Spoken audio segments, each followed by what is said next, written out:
What's up? What's up, man? What's up with you? Sponsored by Newman Roofing. For all your roofing, gutter, or siding needs, call Newman Roofing today at 614-NEW-ROOF or visit online at newmanroofing.com. All right, here's what's up on a Monday edition of the program. Buckeye Camp, the public portion of it is now closed. It was awesome. We were out there Thursday and Friday, got a firsthand look at this team, saw quite a bit of stuff. It was incredible access. It was really cool to be out there, and we talked a lot about that Thursday and Friday. Reese, you were back out there on Saturday, you and Dane Sanzenbacher, and got to put eyes on the Saturday practice as well, which was a big crowd, the way I understand it. And what did you see?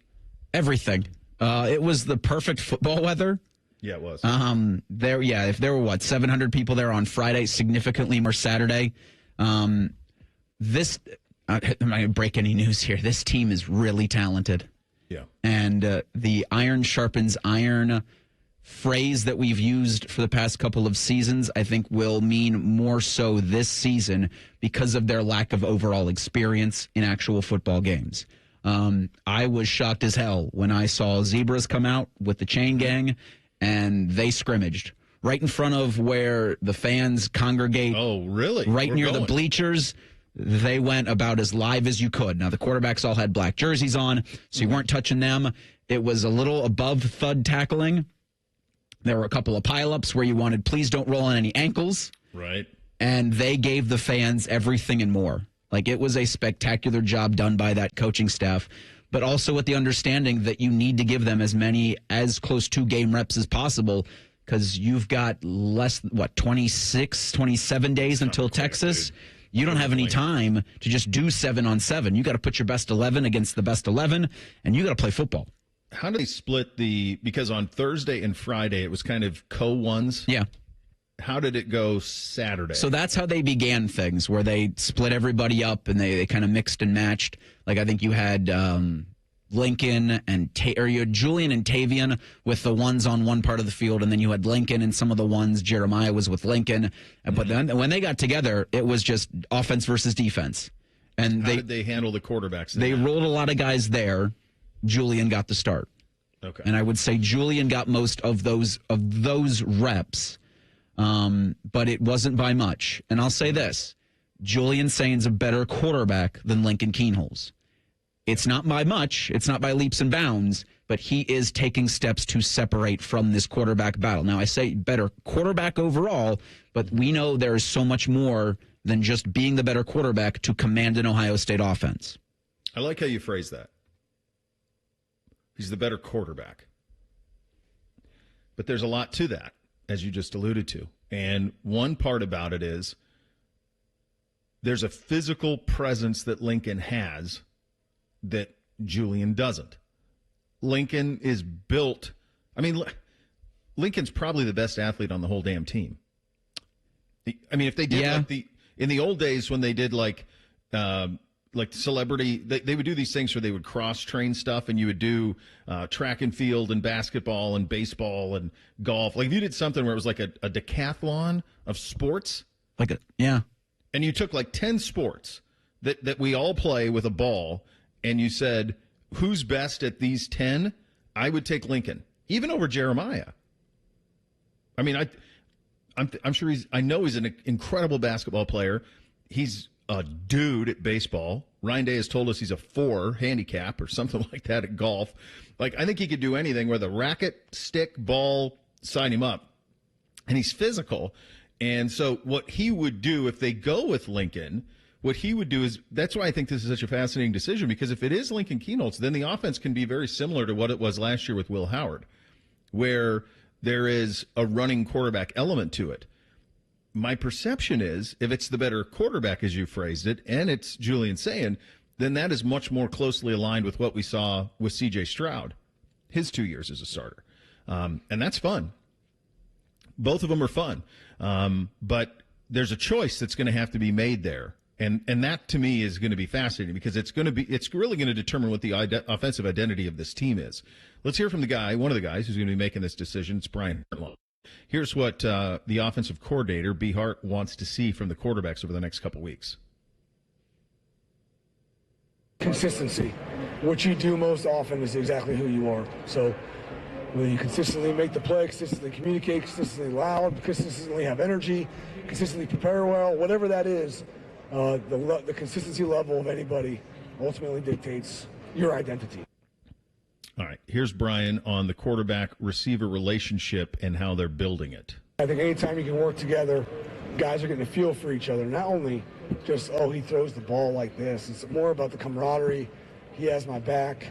More than anything, you can't challenge a relationship if you don't have a relationship. So you can't challenge a guy. You can't be at a guy. You can't get, push a guy unless the relationship is built first. So the faster you get the relationship built, the quicker you can get to uncomfortable conversations, and then ultimately you grow. So building the foundation is still number one, and those guys doing that on their own is a good sign. Jeremiah Smith's the best player in college football. He's going to be catching a lot of the passes that come his way by whoever wins the job. Here's what Jeremiah is seeing early from the QBs. It's been pretty good. Both of them guys is taking command in the huddle, making their reads, doing the things they have to do. Just can't wait to see how the QB about to play out for the rest of the fall camp. One thing to clear up, and there was a couple of times this summer when Jeremiah, I think one was in The Athletic, and where Jeremiah gave some comments about Julian. It's important to note that he was asked about Julian, and that if you asked about Lincoln, and I know Berman and Austin did, then you get the answer about Lincoln. So I think it is fair to say the feeling that I have on this is that, and this isn't scores, it's not anything. My hunch is that Julian is a little bit ahead. That hunch comes from what we've seen over the last year. He was ahead of Lincoln during the season last year to the point where he was third on the depth chart and got into some games. Both of them did. And then he's been kind of ahead the whole way. And Lincoln had a really good spring and came back, and then Julian had maybe a little bit better spring game. And now we have the summer to kind of go through this. And when Tim May said that, as he was on with us last Friday, and he said, in all of the years that he's covered Ohio State football, he's never seen a better thrower of the football than Julian Sayin. I mean, that resonates with me. That, Tim, it doesn't lack for hyperbole, but at the same point, like, to say something like that and to understand that, and you hear the comparisons, and I've used the Bryce Young thing. It's what he reminds me of. He's bigger than Bryce. He's taller, probably 2 or maybe 3 inches taller. But the way he goes about his business reminds me of that. If you think about the fact that they brought him in to begin with, tells you what they thought about him and his talent in an already crowded quarterback room. They did it and risked losing Aaron Nolan, which they did. I think this thing is still very tight. I think that the timeline is getting shrunk and we asked Ryan about that when he was on with us, and yeah, Texas changes it a little bit. We got to be a little quicker on this thing. I think it'll go a little while longer, but I do think that from what I saw in the 2 practices and listening to you describe what you saw on Saturday, it feels like Sayin is ahead by a nose right now. Yeah, it's very much even if you injected the coaches with truth serum, they wouldn't, I don't think, be able to give you. So say we'll just take the 3. We'll take Ryan Day, we'll take Brian Hartline and Tyler Bowen, inject them with truth serum, say, who would you put out there to start right now, week 1 against Texas? You might get a different answer from I don't think they'd be uniform in who they would start. And I think that to the quarterback talent for both guys, decision making, I think, was so important to watch Saturday, because I think they had both. I think it was Julian Thursday, Lincoln Friday with an interception. Julian on Saturday was picked off, and then I think he almost gave one up in the red zone. And so in those situations at camp, those would be differentiators if I'm trying to pick a quarterback for Texas. To play against Texas, I should say, is how you taking care of the ball in every situation, but most especially in that red zone. All right, pop quiz. Which style do you prefer as a fan? The C.J. Stroud Buckeye offense, spin it all over the place, quarterback stays in the pocket, or the Will Howard, Justin Fields, quarterback is a threat? Which do you prefer to watch? The quarterback is a threat. Justin Fields, involve everybody. I think I'm with you on that with Fields, because he's probably my favorite Ohio State quarterback. But yeah. I do think there's something about having a guy like CJ that can just air it out to deep threat wide receivers or just guys that can catch it and just go. Like there's some electricity with that if they bomb it down, there's there's going to be a lot of hype in the building. It's a good butt out of you because I think that's the butt that this coaching staff wants to lean towards.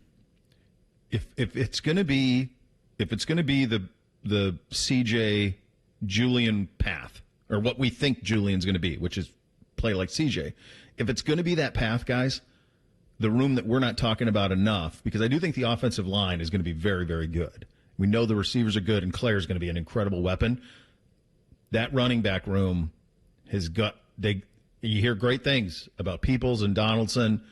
Maybe Bo Jackson gets into the mix a little bit too, but you need one of those guys to be a dude, because you have to have a big time threat to run it, and you're going to have gaping holes because of all of the threat that's going to come down the field. But the quarterback not being a threat to run, when that's the case, you need a lot from that running back room. So that's something to watch here in the next couple of weeks is kind of how that room shakes itself out.